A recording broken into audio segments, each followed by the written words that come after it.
हाँ जी बच्चों, अब देखो क्वेश्चन नंबर 7 स्टार्ट कर लिया हमने। इससे पहले 6 हमारे कंप्लीट हो चुके हैं। मेरी प्रीवियस वीडियो में जाके आप चेक कर सकते हो। ठीक है, एनसीईआरटी बुक है, देखो ये वाली। तो क्वेश्चन नंबर 7 देखो क्या बोल रहा है। द एडजेसेंट फिगर होप, जो ये गिवन दे रखी है आपको। ठीक है, क्वेश्चन नंबर 7 ये फिगर दे रखी है कि आपको होप नाम से। सबसे पहले फिगर बनते ही क्वेश्चन आपका विद इन सेकेंड निकल जाते हैं। ठीक है, क्लियर देखा करो। इसको एच दे रखा है, HOPE, होप नाम से दे रखे हैं।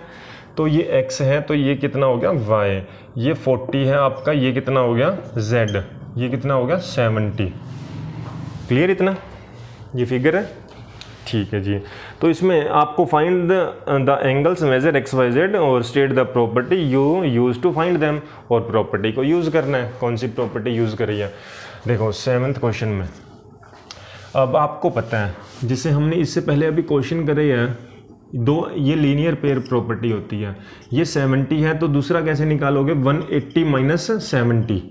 ठीक है, कौन सी प्रॉपर्टी यूज़ हो रही है, लीनियर पेयर की। तो यहाँ ये कैसे आया 180 माइनस 70, तो यहाँ पर प्रॉपर्टी लगा देना। ठीक है, कौन सी, लीनियर पेयर की। ये आ गया 110, 110 डिग्री हो गया ना आपका। तो 110 कैसे आया, लीनियर पेयर से लगानी है आपने। अब आपको नेक्स्ट पता है, ये पैरेललोग्राम है, अपोजिट्स क्या होते हैं, एंगल्स होते हैं सेम। तो एंगल एक्स किसके इक्वल, ठीक है 180 माइनस 70 के, ये किसके इक्वल था 110 के। तो रीज़न क्या लिखोगे यहाँ पर, opposite angle are same in parallelogram. ठीक है, पहला निकल गया। दूसरी देखो बच्चों, ये x की वैल्यू 110 निकल चुकी है हमारी।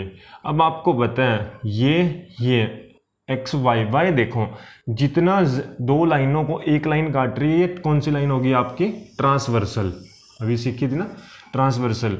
जितना एंगल ये उतना एंगल ये, तो मतलब ये z के इक्वल है, एक तरह से मान रहे हो। तो और दूसरी कौन सी कंडीशन है, तो आपको पता है यहाँ पर 2 की वैल्यू पता है आपको, तीसरी निकाल सकते हो ना, ये पता है। और यहाँ पर अब ये कौन सा लग जाएगा, एंगल सम प्रॉपर्टी। एक ट्रायंगल है आपका पास HPE। ठीक है, नाउ कौन सा लेंगे,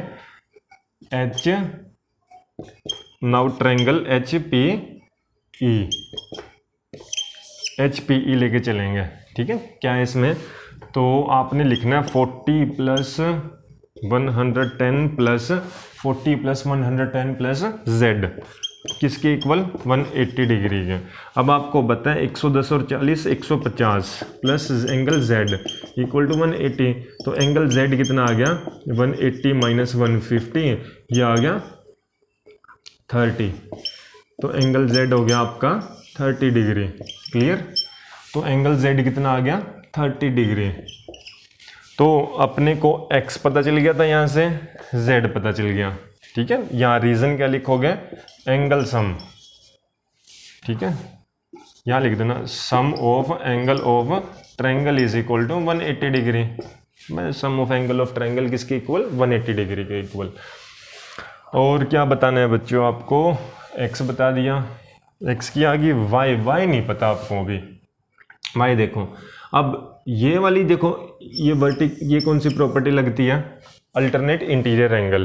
कहाँ लगी थी, अपोजिट एंगल्स अल्टरनेट इंटीरियर। जितना ये यहाँ से लिख भी दो, इसमें एक बीच में लाइन लिख दो, जितना एंगल z इक्वल टू, ठीक है, तो इसमें लिखोगे क्या, तो सिंपल सा ये z किसके इक्वल आएगा,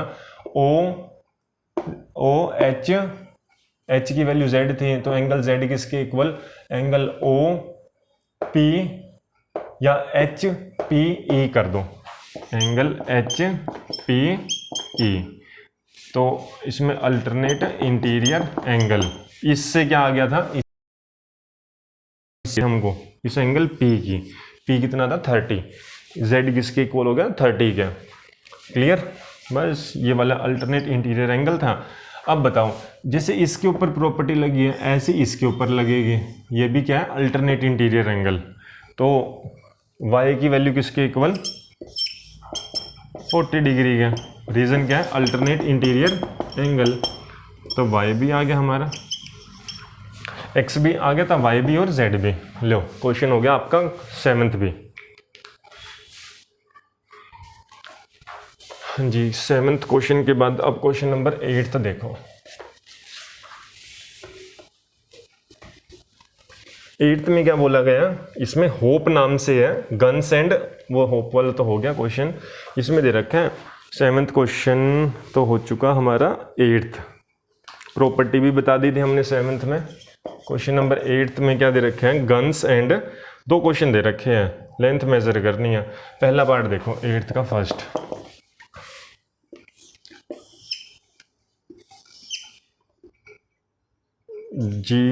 GUNS, ये 26 है बच्चों, ये 3y - 1, ये 18 है, ये 3x है। ठीक है, इतना क्लियर है। तो अब हमने प्रॉपर्टी देखी थी पैरेललोग्राम की, आप सभी को पता होगा। तो इसमें क्या होता था, अपोजिट साइड्स क्या होती है, इक्वल। ठीक है, तो इसको इक्वल कर दो, तो यहाँ पर 3x किसके इक्वल, इसके इस साइड के इक्वल। तो यहाँ से x की वैल्यू 18, ये 3 चला जाएगा इसके डिनोमिनेटर में, तो x की कितना हो गया, 6। लेंथ मेजर करनी थी x और y के। ऐसे ही ये साइड किसके इक्वल, दिस के। तो रीजन क्या लिखोगे इसमें, अपोजिट साइड आर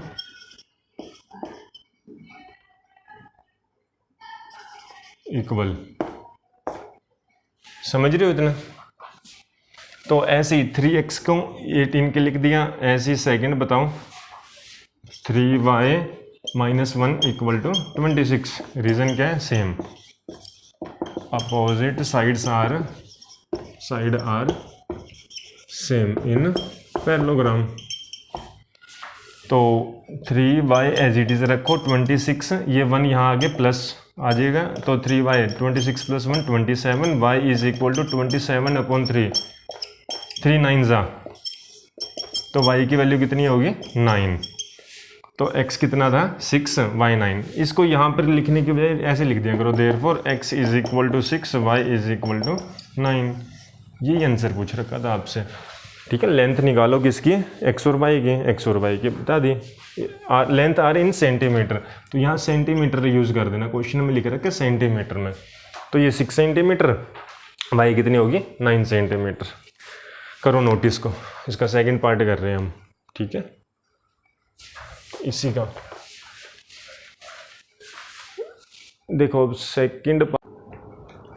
हाँ जी बच्चों, अब 8th का सेकंड पार्ट देखो, ये क्या बोल रहा है, इसमें बोला गया है, क्या बोल रहे हैं इसके अंदर, इसमें बोल रहे हैं आपको ये करो, क्वेश्चन दे रखा है ये। अब आपको बताएं डायगोनल्स क्या करते हैं, बाइसेक्ट करते हैं किसी पैरेललोग्राम के। ठीक है, तो diagonals bisect each other in parallelogram.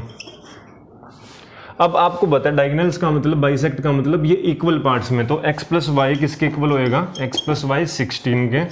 ठीक है, सेकंड होएगा y + 7, y + 7 किसके इक्वल होएगा, 20 के। यहाँ से बच्चों वैल्यू देखो, y एज इट इज लिखो, 20 - 7, 7 यहाँ चला गया, तो y कितना हो गया, 14,